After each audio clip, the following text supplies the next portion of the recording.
Lalu benarkah ada hal yang berbeda terkait substansi antara RUU TNI yang beredar di media sosial dan di DPR? Kami bahas bersama Samsu Rizal, anggota Komisi 1 DPR RI dari fraksi Partai Kebangkitan Bangsa, dan juga ada Bivitri Susanti, pengajar Jentera Institute. Selamat malam Pak Samsu, Mbak Bibip. Selamat Selamat malam, malam. Assalamualaikum warahmatullahi wabarakatuh. Waalaikumsalam warahmatullahi wabarakatuh. Saya ke Pak Samsu dulu deh yang ikut rapat Ayo silakan ya. panja nih kemarin. Usulan DPR soal jabatan TNI di sipil. Ini benar yang terbaru ini diakomodasi dari usulan pemerintah atau bagaimana Pak Samsu? Iya, sebenarnya bukan usulan pemerintah, Hmm, tetapi usulan dari berbagai pihak yang kemudian dikompilasi, yang akhirnya disetujui dalam bentuk klaster. oke, Yang awalnya itu semua rata 58 dan 60, kemudian dibuat klasternya itu menjadi beberapa bagian. Yang diantaranya yang tadinya diusul 58 untuk Tamtama dan Bintara, itu mhm, menjadi 55.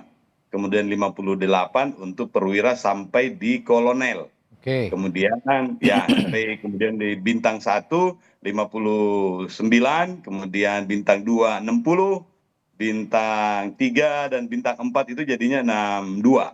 Dan itu juga pertimbangan beberapa komponen, dan itu juga menjadi bagian dari usulan pemerintah sebagian. Jadi sebenarnya bukan usulan pemerintah, tetapi dinamika pembahasan yang kemudian dirumuskan oleh panja yang dibentuk oleh pemerintah, sehingga ini disetujui bersama oke, dengan panja. Begitu oke. kira-kira Mbak. Oke, tapi begini, ini kita langsung saja bahas soal pro kontranya begitu Pak Samsu, bahwa Iya, masyarakat masih khawatir, masih ada kekhawatiran adanya munculnya pasal-pasal yang mengandung dui fungsi TNI atau dui fungsi ABRI lah katakan yang betul, dinilai ya ini mundur begitu, bukan maju pembahasannya karena ini betul kan ya. sudah berlalu sebenarnya. Tapi apakah klaim dari pemerintah dan DPR sendiri soal ini yang katanya itu sudah tidak ada, itu memang benar-benar sudah tidak ada atau masih jangan-jangan masih ada disisip-sisipkan nanti? Mbak Ladi, jadi salah satu substansi paling mendasar adalah memastikan bahwa revisi ini tidak mengganggu supremasi sipil. Oke, Dan itu kemudian juga ditegaskan dalam pemaparan akhir dari Panglima TNI, bahwa mereka tetap menjunjung tinggi supremasi sipil dan adanya perluasan kementerian lembaga yang boleh dimasuki atau boleh ditugaskan TNI ini adalah mengantisipasi dari dinamika berbagai perkembangan aktual. oke, Yang salah satunya itu adalah yang kalau boleh saya sebutkan itu Badan Pengelola Perbatasan, itu juga kita sangat butuh prajurit, butuh TNI. oke, Kemudian penanggulangan terorisme dan beberapa kementerian termasuk keamanan laut dan perikanan kelautan. oke. Kenapa keamanan laut juga masuk? Karena kita ingin memperkuat Coast Guard-nya kita di Badan Keamanan Laut itu, yang tentunya ini mutlak dibutuhkan prajurit TNI yang memiliki kualifikasi tanda kutip perang, sehingga operasi militer perang dan operasi militer non perang ini sanggup dilakukan dalam konteks bagaimana menjaga keamanan laut. Nah, kira-kira begitu Baik, oke. filosofinya. Jadi apa yang disampaikan oleh Pak Dasko, Pak Wakil Ketua, itu sih sebenarnya juga tidak sepenuhnya seperti itu, tetapi memang pada saat pembahasan panja di Hotel Fairmont itu, kebetulan saya tidak masuk dalam panja itu, tetapi dalam pembahasan komisi itu memang sudah dirumuskan bahwa banyak sekali pasal yang dibahas dalam proses pembahasan itu, tetapi pada saat pembahasan di panja itu sudah mengerucut pada beberapa pasal, yang salah satunya itu adalah yang tiga pasal itu yang Oke, mengerucut saya. begitu saya ke Mbak Bibip sebagai yang juga mewakili masyarakat sipil. Mbak Bibip, Anda juga sudah membaca tentu saja ya daftar isian masalah yang dibahas oleh panja DPR. Nah, kira-kira dari bahasan-bahasan tadi yang menurut apa namanya DPR dan pemerintah juga sudah mengeliminasi pasal-pasal yang mengandung difungsi ABRI. Apakah sudah bersih dari kekhawatiran publik itu, Mbak Bibip? Belum bersih. Hmm, Belum bersihnya karena dua hal. hmm, Pertama, masyarakat sipil itu melihatnya, saya kira saya tidak bisa mewakili ya keseluruhan masyarakat sipil, tapi pada umumnya kami melihatnya bukan sekedar tawar-menawar angka, mau hmm. 10, mau 15 atau 16 dan Ya, ya. seterusnya. Tapi persoalan kita melihatnya secara istilahnya apa, helikopter view Ya, begitu ya, bahwa ketika tentara aktif, bukan yang mundur ya, kalau mundur kita bisa diskusikan lagi, boleh saja. Tapi tentara aktif bisa masuk dalam jabatan-jabatan sipil, oke. sebenarnya itu adalah indikasi yang buruk untuk kembalinya dui fungsi militer. Jangan lupa, bahkan Undang-Undang TNI pada 2004, saya baru buka lagi arsipnya, waktu itu sebenarnya itu hasil kompromi itu 10 itu. Hmm, Idealnya tidak ada, kalaupun ada, mundur dulu dari TNI. Itu titik pembedanya tuh di situ. Dan ini juga harus dibaca bersamaan dengan fakta bahwa sudah ada undang-undang PSDN 2019 yang memungkinkan adanya komponen cadangan, mengerjakan PSN, mengerjakan food estate, mengerjakan MBG, makan bergizi gratis dan seterusnya. Jadi masyarakat sipil itu melihatnya dengan kacamata yang lebih luas bahwa ini bukan soal 10 atau 15. Nah, yang kedua, tadi kalau pertanyaannya apa yang diributkan, prosesnya itu loh. Bahkan ketika tadi Mas nanya, Mbak Bibip udah baca belum begitu ya? Sebenarnya yang saya baca itu juga mungkin bukan draft resmi. Oke. Jadi kalau kemudian disalahkan gimana sih masyarakat sipil kok nggak update nih draftnya yang dibaca berbeda. Jangan salahkan kami karena kami nyari sampai barusan itu di dpr.go.id nggak ada. Yang saya dapat dari beberapa WhatsApp grup kirim-kiriman. Ini kan proses yang tidak boleh dinormalkan. Oke. Membahas undang-undang tanpa adanya transparansi seperti ini. Nah, Begitu. ini sebelum saya kembali ke Pak Samsul soal tadi kenapa tidak diupdate, tapi saya mau ke Mbak Bibi dulu soal argumentasi bahwa beberapa jabatan sipil yang diduduki TNI atau militer ini justru penting diisi oleh militer, seperti misalnya Badan Nasional Penanggulangan Bencana yang misalnya source-nya itu banyak dari TNI, infrastrukturnya banyak dipunyai oleh TNI, lalu juga Badan Nasional Penanggulangan Terorisme BNPT, Badan Keamanan Laut dan juga Badan Nasional Pengelola Perbatasan kata yang Pak Samsu bilang tadi. Bagaimana dengan argumentasi ini, Mbak Bibip? Iya, saya sebenarnya pernah bicara di program yang sama di Kompas TV soal ini dan waktu itu saya bisa menyetujui. Tapi konteksnya adalah bisa menyetujui karena kalau mundur dulu dari jabatannya. Oke. Kalau tentara aktif itu yang tidak boleh. Dan kalau misalnya skillnya memang dibutuhkan, keahlian-keahlian tertentu seperti Basarnas dan lain sebagainya itu, maka sebenarnya kan tidak perlu sebagai kepala badan ataupun menterinya. Tapi bisa untuk jabatan-jabatan tertentu dan gitu. Jadi yang dipersoalkan itu pembukaan itu untuknya tentara dalam pemerintahan yang harusnya kalau di negara demokratis harus pemerintahan sipil. Oke. Gitu. Pak Samsul tadi kata Mbak Bibip kepada saat saya tanya udah baca DIM-nya atau belum ya, jangan-jangan DIM yang dimiliki Mbak Bibip sama yang ada sekarang nggak update, kenapa nggak di-upload aja update day by day-nya begitu pembahasan ini sih Pak Samsul? Pertama saya anggap bahwa ini memang ada beberapa hal yang memang tidak terlalu transparan. Ya, Saya juga itu dia. menganggap begitu. Saya juga menganggap begitu. Salah satunya adalah ternyata bahwa revisi Undang-Undang TNI ini karena gregetnya kemudian ternyata menjadi inisiatif DPR. Yang kedua adalah asumsi bahwa revisi ini boleh dibilang tidak ada yang relatif baru banget. Semuanya sudah pernah beredar dan hampir semua komponen juga sudah pegang draftnya. Legal draftingnya sudah berlangsung kurang lebih 15 tahun. Sejak tahun 2010.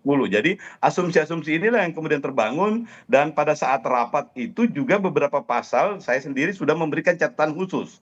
Di antaranya adalah kementerian lembaga yang kemudian meminta atau membutuhkan tenaga militer itu harus memiliki analisis jabatan yang memungkinkan ada argumentasi bahwa di kementerian tersebut itu formasi yang dibutuhkan pada penanganan satu masalah tertentu yang sifatnya aktual itu tidak dimiliki lembaga tersebut.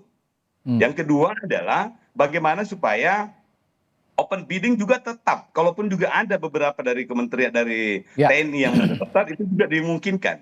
Nah yang ketiga itu adalah mutlak itu ada permintaan resmi dari kementerian lembaga tersebut yang kemudian diisi atau dilampirkan analisis jabatan atau sehingga nanti ke depannya menjadi lebih transparan. Yang intinya adalah kita menganggap atau mengharapkan revisi undang-undang TNI ini adaptif terhadap berbagai perkembangan aktual yang terjadi. Tentu saja harus adaptif. Nah, tapi saya juga tadi mengecek, teman-teman di Kompas TV juga mengecek bahwa daftar isian masalah yang baru ini belum juga terupload di situs DPR misalnya, termasuk draft RUU-nya sendiri. Jadi Anda sendiri sebagai unsur pembahas juga mengakui bahwa ini kurang transparan. Kalau ke depannya Anda juga bisa mengupayakan untuk mempush mereka-mereka ini supaya teman-teman yang ada di DPR ini juga supaya lebih transparan lagi gitu ya, Pak Samsu? Setuju. Mas Radi, saya setuju. Kalaupun juga ada juga mungkin personal akses yang mesti dibangun. Oh, Teman-teman di Komisi 1 juga yang memiliki hubungan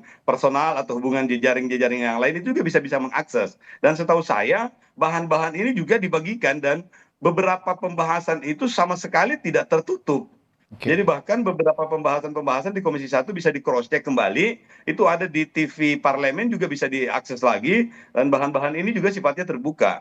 Dan saya juga heran karena secara pribadi, karena Hmm, kebetulan saya baru duduk di Komisi 1 ini, sehingga saya menganggap asumsi saya sama dengan Oke, asumsi umum itu, bahwa bahan-bahan ini juga sudah tersebar kemana-mana. Sudah oke. bukan barang yang sifatnya barang rahasia lah. Intinya seperti Oke, itu. tadi ada poin partisipasi bermakna. Kalau menurut Mbak Bibip, Iya. poin ini sudah terpenuhi belum partisipasi bermakna ini Mbak Bibip? Sama sekali belum. Oke, Jadi apa yang harus didorong ya? kita Kalau gitu. Nah, seperti yang disampaikan oleh Ketua YLBHI tadi, Oke, yang harus mau diselesaikan. Kenapa sih? Urgensinya apa? 21 Maret sebelum kita lebaran, ibaratnya tuh kalau kita lebaran, belum ada revisi undang-undang TNI, kita tetap bisa lebaran. Kok iya, benar. kenapa sih harus seurgen itu? Harusnya dihentikan dulu semua proses ini, kemudian dibahas lagi dengan partisipasi yang bermakna, undang dengan waktu yang cukup, dan dikasih draftnya dengan baik. Jadi kami ini yang sebenarnya beritikat baik ya untuk memberikan masukan kepada anggota DPR dan pemerintah. Tapi gimana bisa memberikan masukan kalau draftnya saja kami tidak punya? nah itu dia Kalau kayak, diandai mungkin waktu cepat dapat, saya susah dapat, misalnya ya. begitu ya. Nah, harusnya itu DPR melayani semua warga, siapapun boleh download. Kalau takut ada perubahan, sebenarnya ada pola di DPR Go ID yang cukup baik, Ya. itu di-update progresnya. Lakukan saja itu.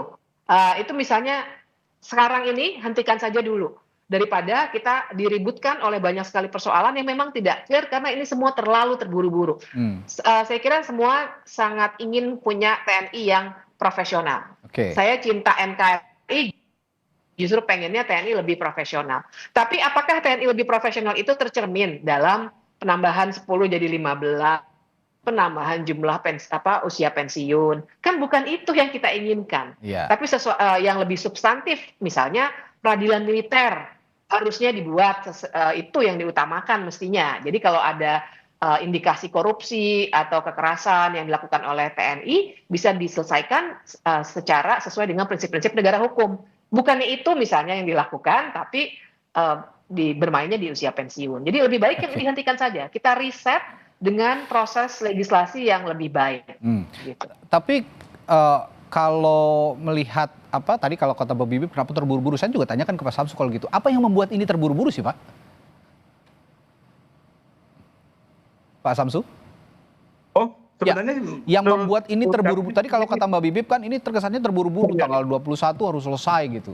Padahal kan lebaran Enggak. juga nggak ngaruh dengan revisi undang-undang Sebenarnya TNI. setahu saya Apa yang nggak membuat ada ini tenggat waktu terburu-buru? tanggal 21. Hmm, Jadi Mas Radi, sebenarnya nggak ada tenggat waktu 21. Oke. Itu hanya sifatnya administratif. Pengetahuan saya sebagai anggota Komisi 1 ya. Oke. Dan hal kemudian kenapa bisa maraton sampai selesai kemarin itu misalnya di Panja, karena memang sudah mengerucut pada 3 masalah utama tadi. Jadi pasal-pasal yang lain itu relatif sudah tidak ada masalah, yang 3 inilah yang Nah, tapi kemudian masalahnya kata Mbak Bibip ini masih banyak yang masalah gitu Pak. Sekarang Iya, ini. jadi dari 82 daftar inventaris masalah, sebelumnya itu ada 17, yang itu menjadi notulensi dari Oke. pembahasan sebelumnya. Karena rancangan undang-undang ini atau revisinya ini adalah carry over dari periode 2015-2020, kemudian 2020-2025, dan 2024-2029 ini. Jadi Oke. asumsi kami adalah beberapa daftar inventaris masalah itu sudah selesai. Tinggal 3 ini. Makanya kita fokusnya ke 3 ini. Oke, kalau Ya, ya fokusnya ketiga tapi substansinya juga masih melenceng kalau kata Mbak Bibip tadi. Pun publik juga banyak yang menilai seperti itu. Nah, kalau memang begitu sepertinya kita juga masyarakat, mungkin DPR, pemerintah juga harus duduk kembali bersama supaya ya meskipun sekarang sudah ada DIM-nya, sudah ada 3 fokus masalah, kalau memang masih belum diterima oleh publik, sepertinya DPR juga harus mempertimbangkan suara publik begitu kira-kira Pak Samsu. Betul. Baik, terima Pasti kasih Pak Samsu. Semoga nanti Siap. didengar nih suara publik juga, Insya jangan Allah. terburu-buru karena masih banyak yang harus dibenahi sebenarnya. Begitu. Baik, terima kasih Pak Samsu. Samsu Ya. Rizal, anggota Komisi 1 dari DPR, dari fraksi PKB, dan juga Mbak Bivitri Susanti, pengajar Jentera yang telah berbagi perspektifnya malam hari ini di Sapa Indonesia Malam. Sampai jumpa lagi Bapak dan Ibu.